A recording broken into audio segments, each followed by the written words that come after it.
Hello, once again, Department 56, repairmen and repairwomen. Today we are going to do the Department 56 Naughty or Nice Detective Agency from the North Pole series. We're going to be replacing a motor. I'm going to show you how easy it is.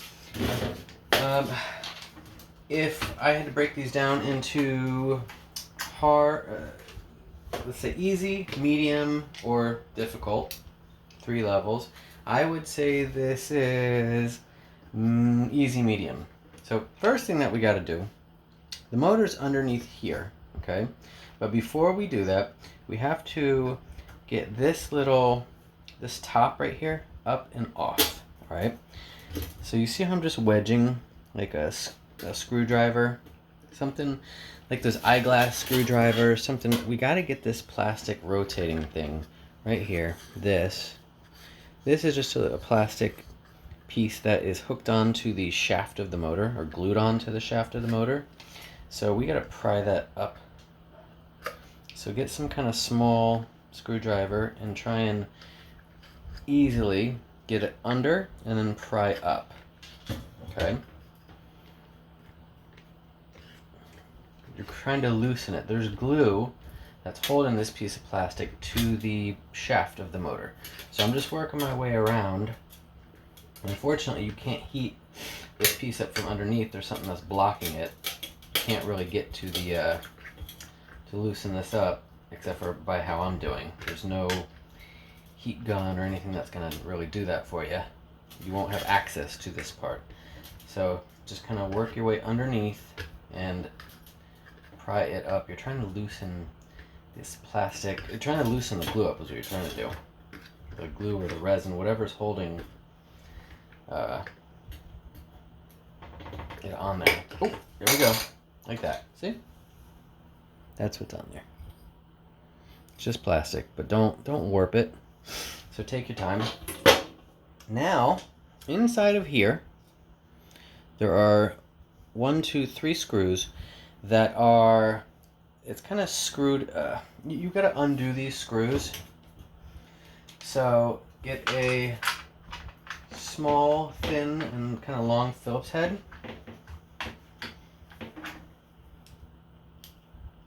And undo these screws. Because this is what's holding this whole mount so that it doesn't spin. It's kind of like holding it to the inside of this building, of this house. So you got to undo these 3 screws first. Make sure you set them aside somewhere.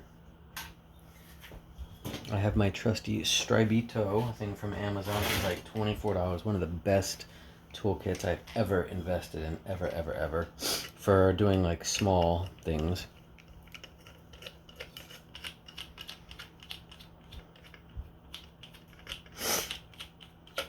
See if maybe I could salvage this motor. If the gear inside is not cracked to high heaven, but I have a feeling it probably is. So 1, 2, 3 screws. Now after that, after I get these 3 screws up,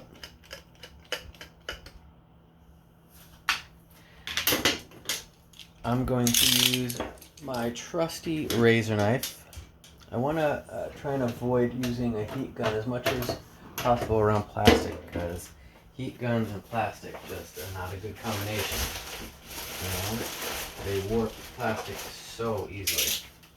So here's what I'm going to do is try and get my thing underneath here and kind of cut the glue and cut and kind of push up at the same time. I feel like I almost, believe it or not, got it. Look at that. Yep. So you don't even need a heat gun, but look at that. Easy peasy. And voila! That's how you get your motor out. Now, the new motor that we're going to use. So actually, first of all, let me show you what the old motor, the specs of the old motor were. This is a popular motor that they use over and over and over again with these specs, either clockwise or counterclockwise. But It says AC 12 volts, 50 to 60 hertz, 2.5 watts, 5 to 6 revolutions per minute clockwise. Really hard to get this exact same spec. So we have our next closest. Hold on just one second. All right, so we have our closest fit to it. This is also a TYC 40, so it's 40 millimeters across. It's the same size. And everything is the same. Let's see if you could read that. I don't know if it's going to pick up on the camera, but it says TYC 40. Synchronous motor. AC 12 volts, 50 to 60 hertz. This one says 5 revolutions per minute. The other ones say 5 to 6 revolutions per minute. And it says 2 to 3 watts. There you go. There's your 2.5 watts. And this is clockwise, counterclockwise. So that's the only thing really that's different from this. This one is clockwise. This is counterclockwise. I've said it in my videos before. Only if you have something like the Department 56 skating pond, that thing, you have to have it. If it's clockwise, you got to get a motor that's going clockwise, because if you don't, it looks goofy. The skaters are going to go backwards. So in something like this, where the guy's just spinning around one way, and then it doesn't matter if he spins around one way or the other. It does not matter one bit. So I'll show you the difference in shaft length and what you're going to need to do as well. See a difference in shaft lengths? It's quite a difference, right? So we have an option here. What we can do is, oh gosh, on camera that looks so much bigger than it actually is. That's probably not even a full centimeter difference. Geez, I'm looking at it through the camera and it looks so much bigger, but it's not. It's probably a centimeter higher, and that's it. This one is in total. So yeah, we could cut this, but that's going to mess up when we put a little screw down in here. That's going to mess that up. So I prefer to do a little spacer method. Here's, well, do you see right there what's going on? And I could cut this shaft, or this hole, and make it a little bit better, so that this would go up there. Still, no matter what, I want, or I should say I don't want this to be up this high when it's spinning around. We want this to go down as low as possible again. So we're going to need a little spacer underneath there. We're never going to get a perfect spacer, but we need a spacer that's going to be like, you know, that can help somewhat that much. Okay? If you have a Dremel,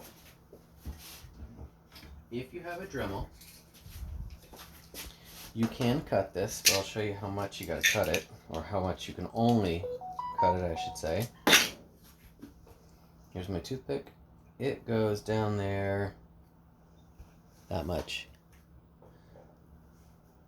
You need some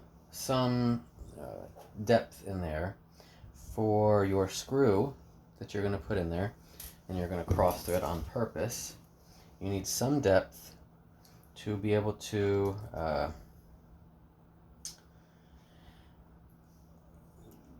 go in there, to be able to catch, to be able to cross thread into there.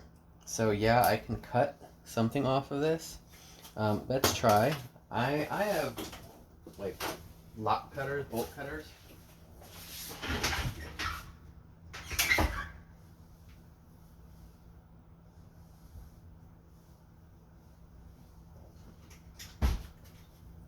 This is not the right way to do it. This is the lazy way to do it. The quick way to do it. Just because I don't feel like getting my stuff out.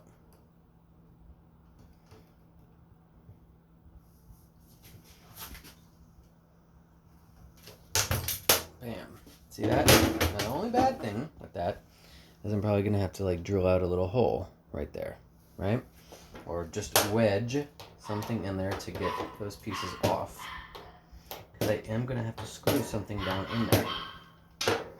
So I need to reopen that hole a little bit that I just kind of flattened or made flat. So what I'm going to do my bolt cutters again, just for pressure this time. And it reopened the hole just a little bit. There we go. Voila. See, now I can get a screw down in there. I could force a screw down in there. All right, so we got a little bit of, we got about a 1/2 centimeter by doing that. I couldn't go any deeper than that. Here's why. So I'm gonna put my screw in there, right? I'm gonna cross thread my screw down in there, I should say. Before I do that, I'm gonna put some Gorilla Glue in there because I want a nice tight bond.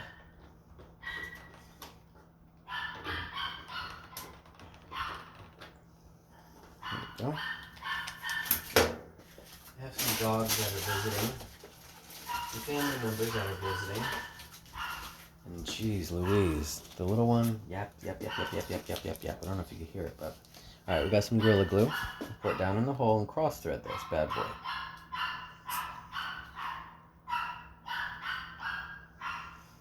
Anyone else have Gorilla Glue and just, it seems like no matter what, after a while, it starts to harden.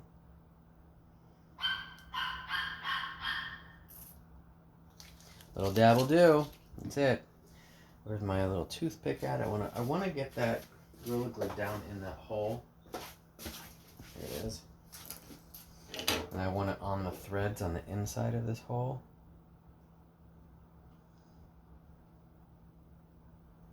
Okay. So we got that achieved.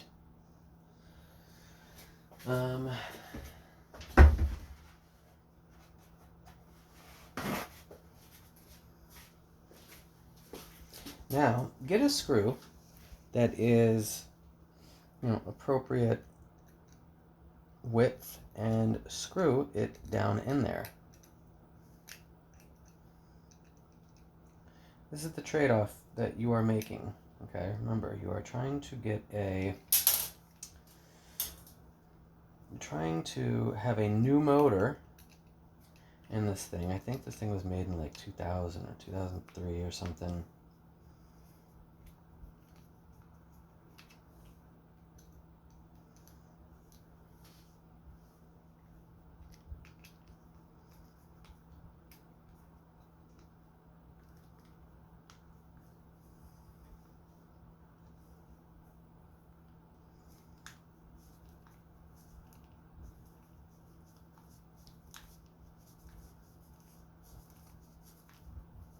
Now I'm cross-threading, and it is hard to do, but I'm doing it.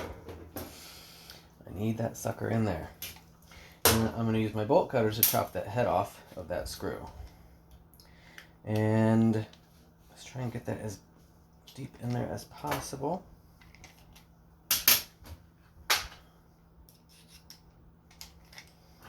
And as straight as possible.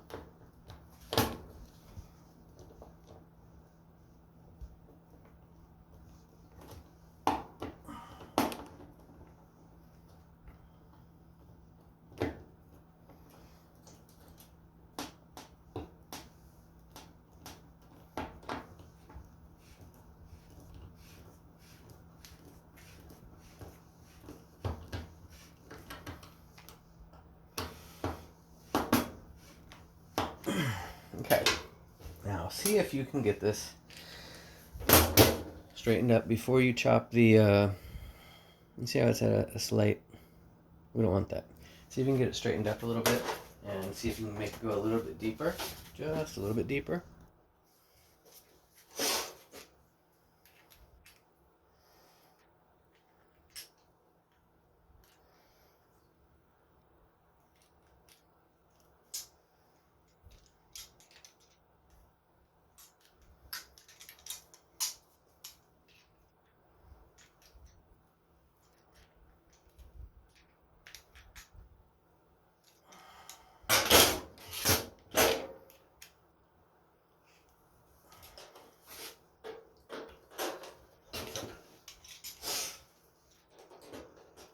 do not want this thing spinning as I'm screwing. There we go. There we go. Alright, yeah. Now it's going down a little deeper. Okay, good. That's what we want. So I'm going to cut the head off of that. Okay, it's straight enough. It's good enough. I'm going to cut the head off this. I just need a little bit of threading for this top that was on here. I need something to go into there, to catch into there. And I'm going to put a little Gorilla Glue into that when it's almost finished. But right now I'm going to cut the head off of this screw. You can do it more precisely if you have a, what's it called? Dremel, which again I have. I'm just pressed for time.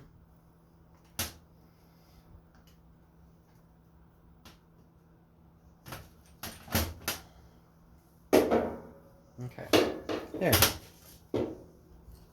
See? Kind of matches the old one. Yeah? Alright, now, it's still pretty long. Okay, it's still like a centimeter longer. So, there's nothing we're going to be able to do about that full centimeter.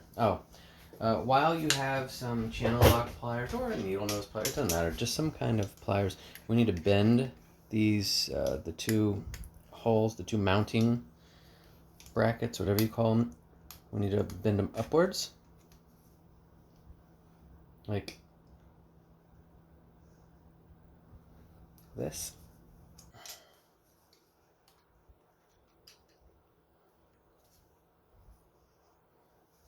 There we go.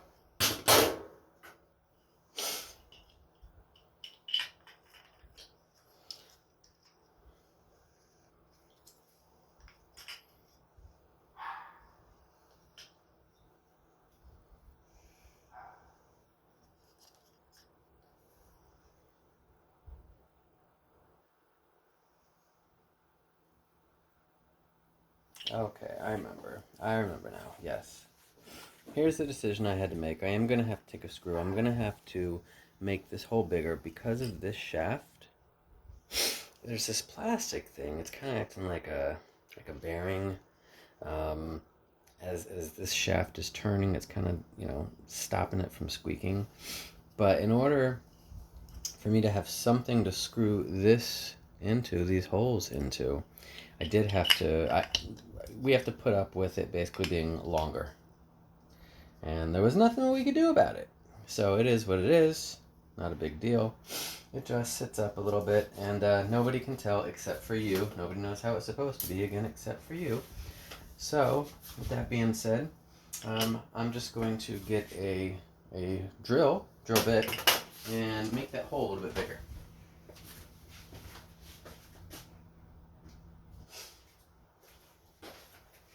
I need to make it big enough for that shaft to fit into and not squeak as it's turning. Yep, there we go.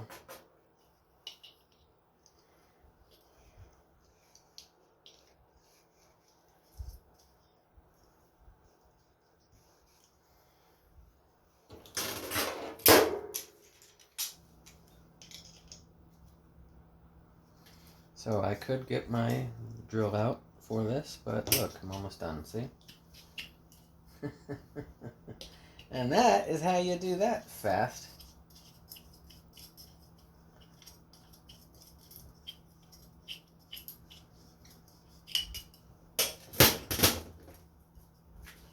Let's see, do I need to go bigger? Oh, I need to go even bigger. That's still, dang it, that's still bigger than that drill bit is.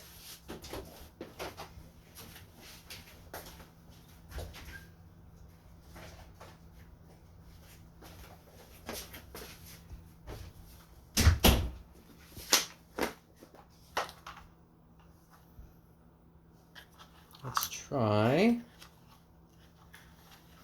5/16. Shouldn't need to go bigger than that.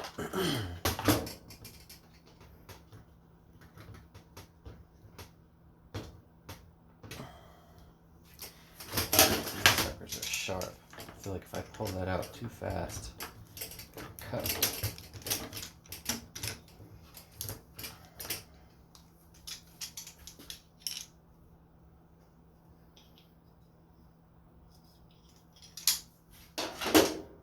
This I might have to use my drill bit for.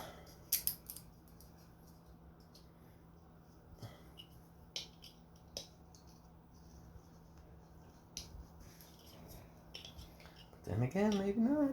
Maybe not.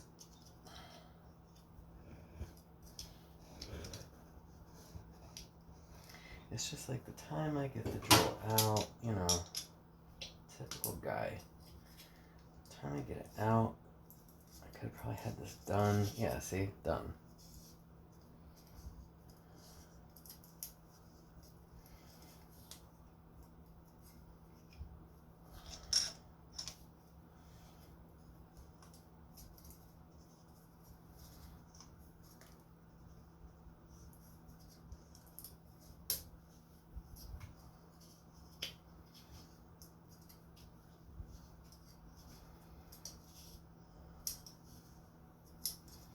Hopefully,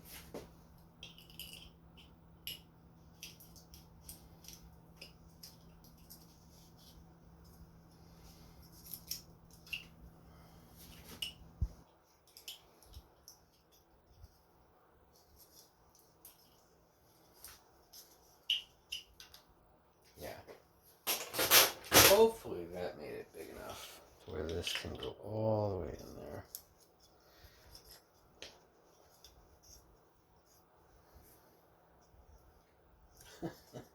Almost. Wow, 5/16 was not big enough. Wow. Okay, let's go up to the next size then. 3/8. It's crazy.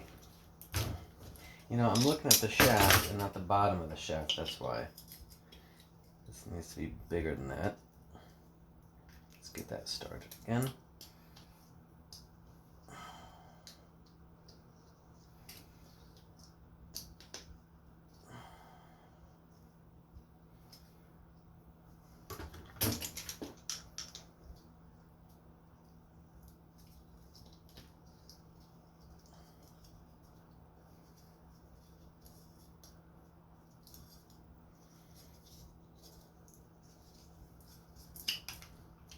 Okay, that better not.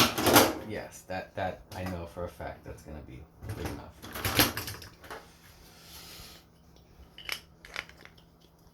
There we go. All right. So, as you can see, now that white thing fits in there perfectly. And now, here's the only issue with this. You're going to have this guy sitting up fairly high like that. Okay? So, all that it's going to look like is that this thing is now level with this railing. But, again, if you see mine, it's not that big of a deal, the one I've already done. It should be sitting level with below, but because we don't have a choice, because we cannot find a shaft that is smaller than the shorter than this is what we have to do. If anyone knows, by the way, where to get a shaft that is the same length as the replacement shaft, please let me know, because I have not been able to find anything shorter than 33 millimeters in length. So, all right, on to the next part. So let's screw this in. Let's screw our motor back in. The holes line up pretty much perfectly. If they don't, you might need to bend your things up a little higher. Let's get this out of the way. There's my 2 screws. Where's my screwdriver? There it is. Okay, the same screws that you took the old motor off with, put the new motor in with.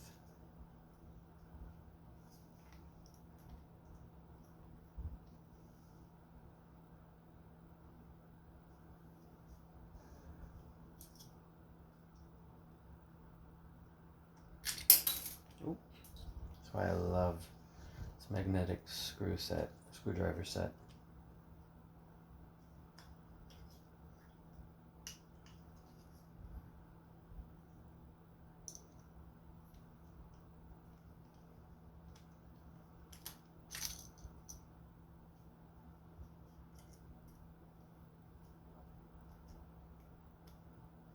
Alright, so this is not perfectly, these are not perfectly flush. I just need to fix the edges of these a little bit, bend them up a little bit more.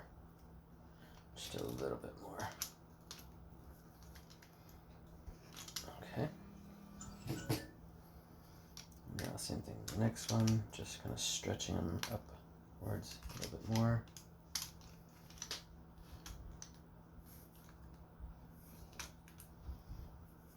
There we go.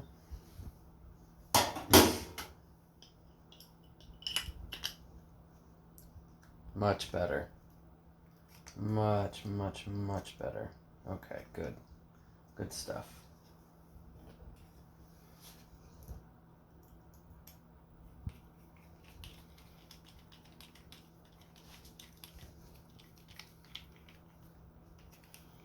One down.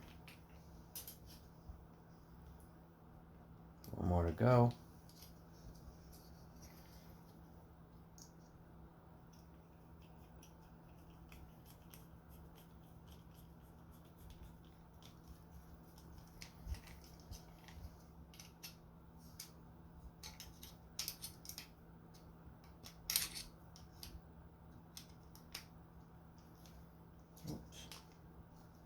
Let's get that in there a little straighter than that.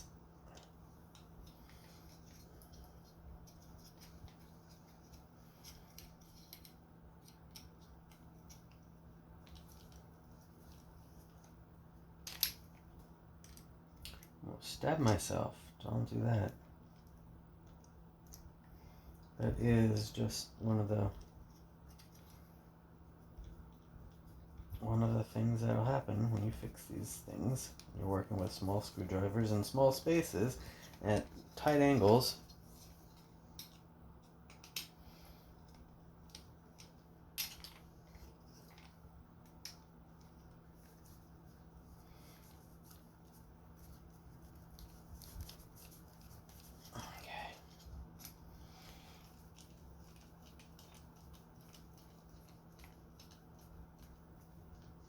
Alright, now let's do a sample. One of the good things about these motors is it comes with like a quick connector type thing, good for a temporary connection.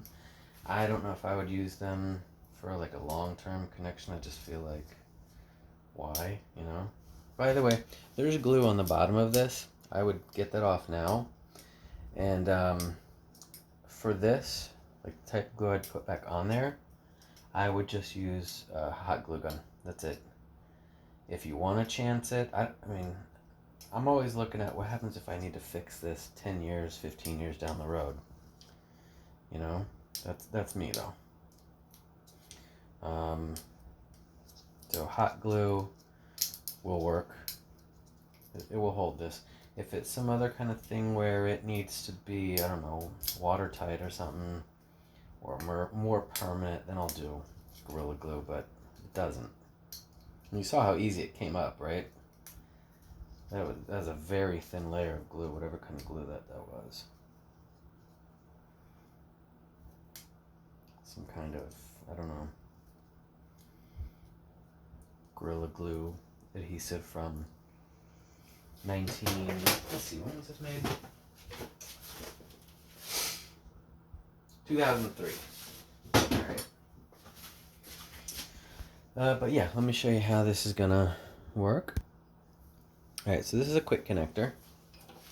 Because you're working with AC, alternating current, it doesn't matter. Put left on right, right on left, it does not matter. Now, we want to save this part. So cut this, alright? You want to save the cord, you need this part. So cut it.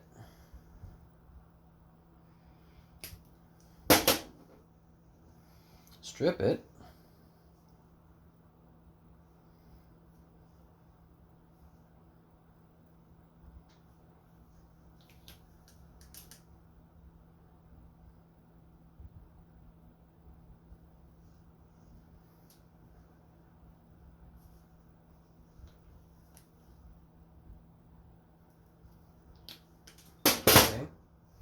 use your quick connector. I guess I should have tested this motor before I even did this, right?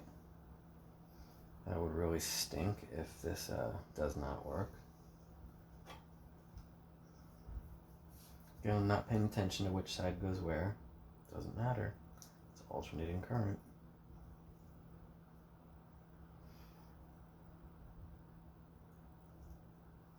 Alright. Now, let's see the plug, or the adapter cord, which is a 12 volt, 650 milliamp adapter. Alright.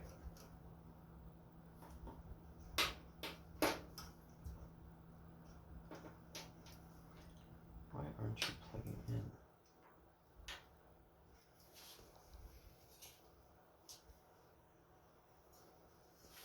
Okay. And it's spinning. Voila. So if I put this on top of there, I have to put glue and I have to level it out, but that's what's going to happen.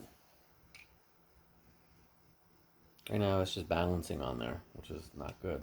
I need to put glue on there. I need to make it stick, and I need to make sure it's level. So that way, now, this is alternating current. So again, when I shut this off, let's say, whatever direction it was spinning,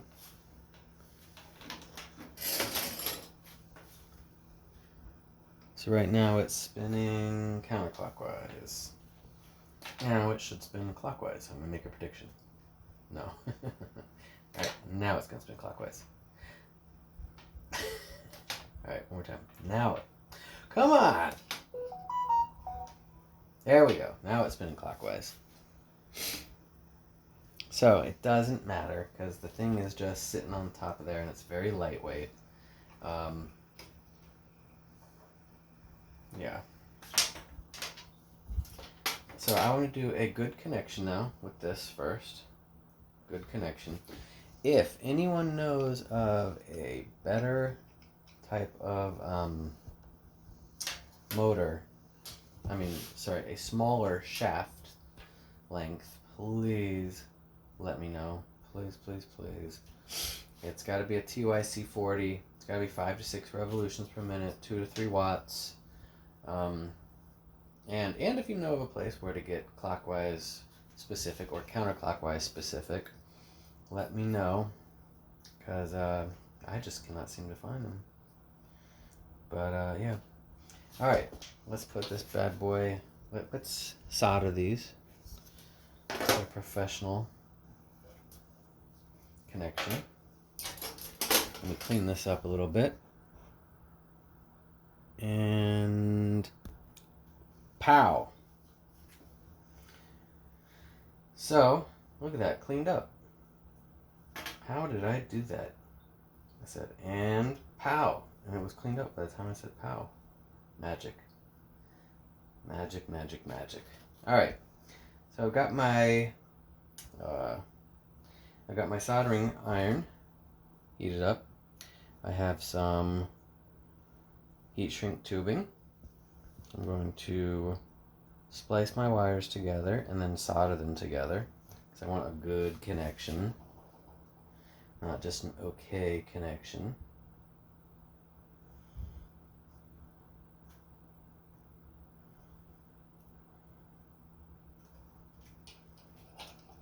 Little tip, once you splice these or twist them together, bend them away from the side that you put the heat shrink tubing on. So if I have the heat shrink tubing here, bend this way. This way, when you put the soldering, when you solder them together, it's easy to slide this over versus, well, you'll know if you've done it the other way. Alright, now let's see if the soldering iron is hot enough. So you want to, with the soldering iron, you do not want to do this and melt your stuff to that. Yeah, you could do that, but no.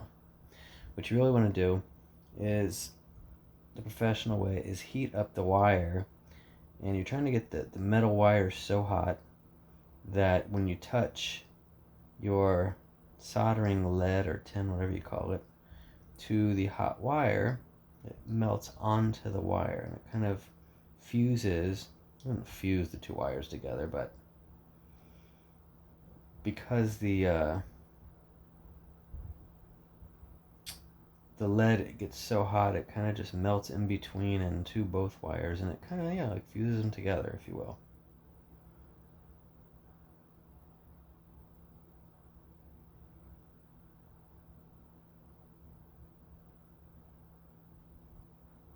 This is where a pair of helping hands always helps, and I always forget to bust these out. If you can have these holding, oh my gosh, it's just so much easier. So much easier. There. You don't have to worry about anything moving, you know?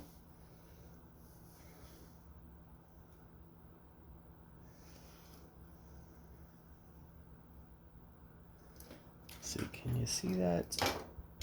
No. Can you? Yeah, you kind of can, right?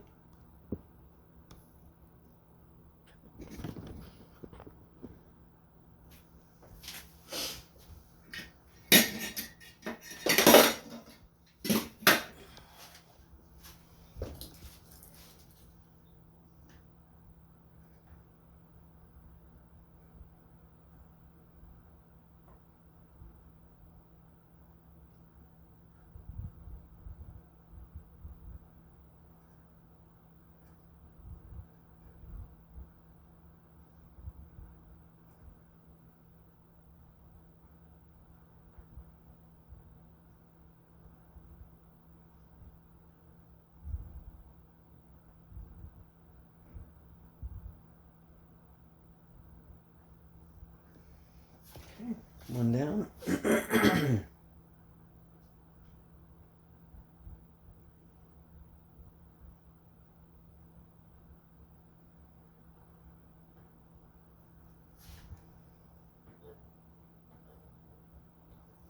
Well, that one was really easy.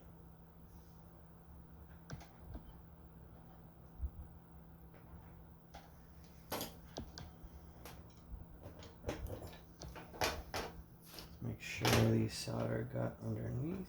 Oh, it did not.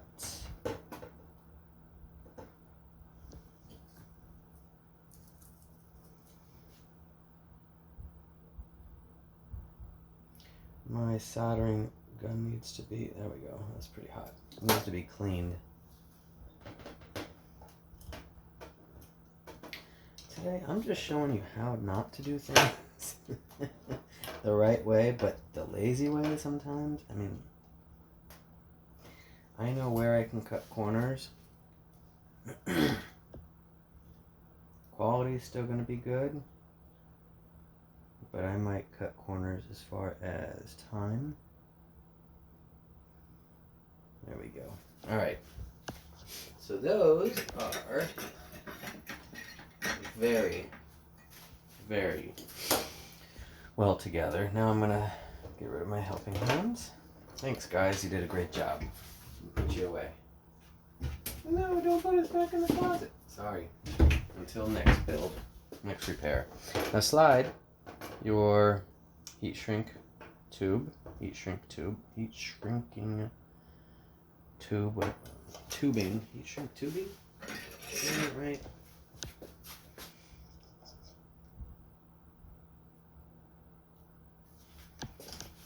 A little burr, making it hard to slide this over. Alright, slide it over. Same thing with the next one. Slide it over. There you go. Make sure it's in the middle.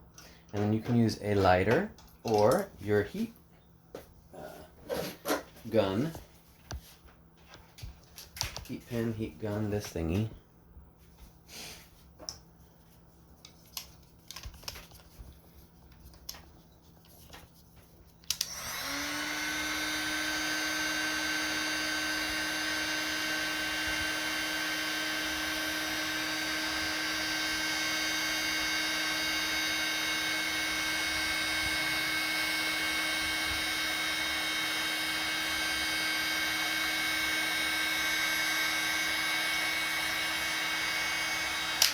Voila.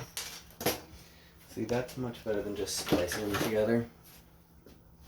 Okay. Now, this goes back into here. Before we do the next step, this is, so those 3 screws that we took out, make sure you line them up, because you need to do 3 screws again. This is to stop it from turning, so when the motor starts turning, it's not causing this to turn as well. So those 3 screws kind of like clamp it down. So this part gets just a little tricky as far as the hot glue and as far as making sure you clamp it down. Thin bead of hot glue.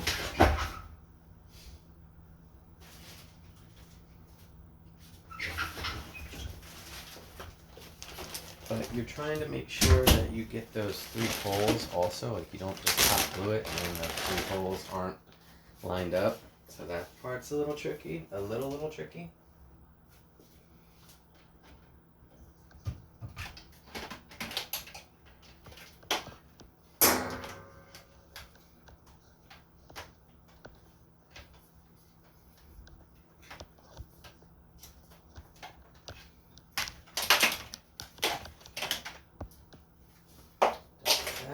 We don't need that anymore. And don't need that. Okay. Now I gotta wait for my heat gun to heat up.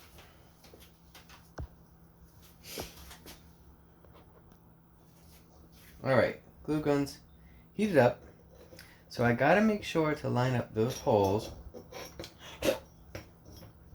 I'm gonna do like just a little bead on this side, boop, boop, boop.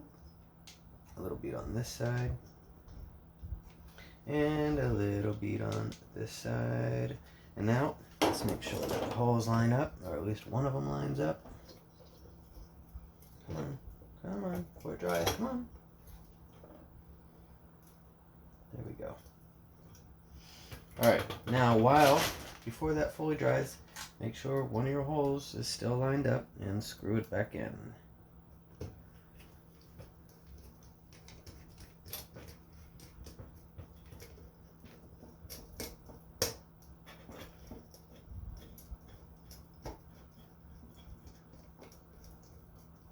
There we go. Alright, good. So now I know that the other ones are too.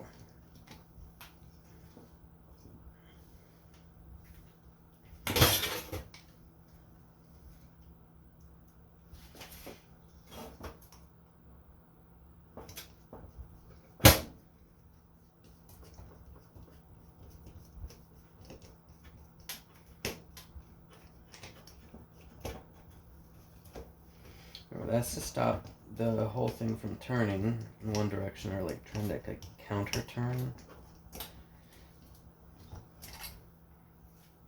And one more.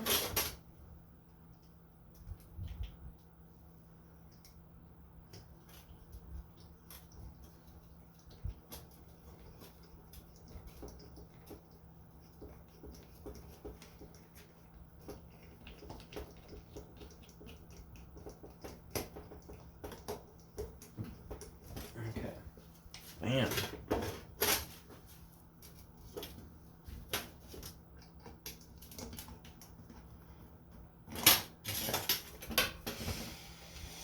Now, we could do a quick demonstration, but you understand the quick demonstration. So,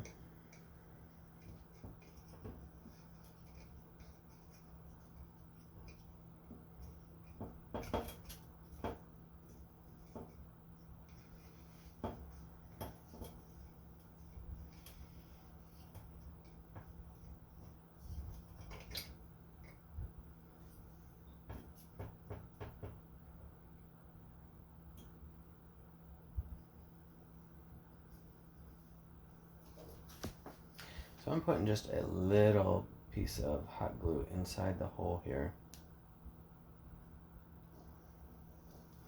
just so this has something to catch on to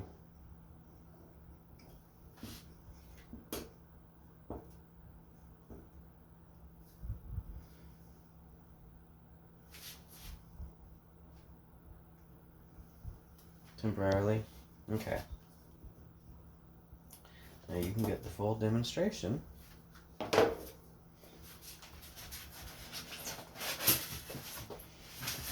Because I don't have time for the Gorilla Glue thing. I'm going to wipe that stuff off and then put Gorilla Glue on it so that really, you know.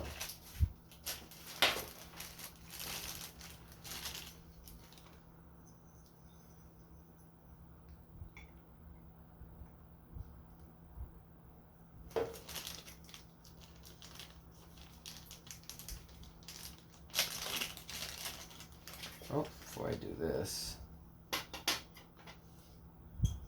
make sure I can get the wire up the bottom. Probably should have fed it through first.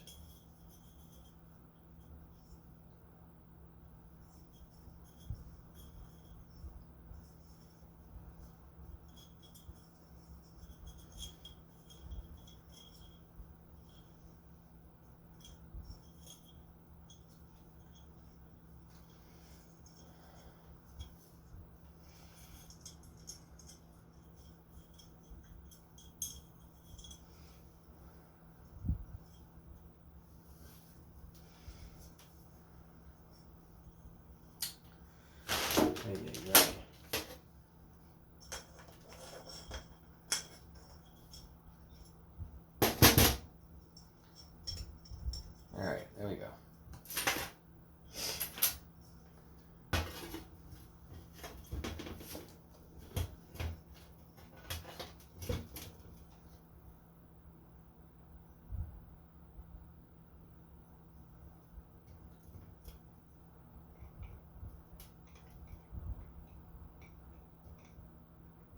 Oops. Eyeball faces outwards.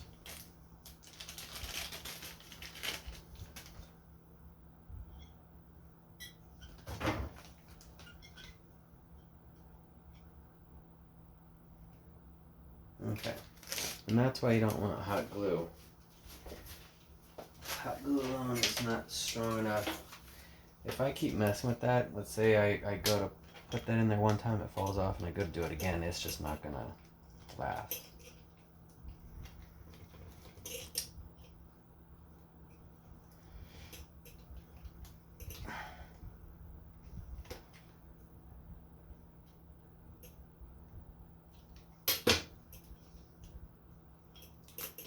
There we go.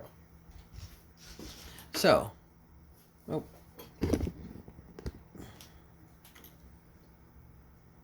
So the only bad thing about this is this thing is now sitting up above versus down low. But now it just looks like it's a platform. It's really not a big deal. You're going to be the only person that notices this and that knows how it's supposed to be. So if you can live with this, hey, you got a new motor, you have a new working Department 56 piece, and it should last you another 15 to 20 years. If you liked it or you have any questions, let me know in the comments below, and I'll be more than happy to answer whatever I can. Also, see my other videos of Department 56 North Pole Series motor repairs. I have quite a few on here, and that's all I deal with really is Department 56 and pretty much North Pole Series. I know they reuse a lot of these motors for other things, you know, for all the different lines, but if I primarily just like to mess with North Pole because that's what I collect myself. So, all right, thank you so much, and see you next time.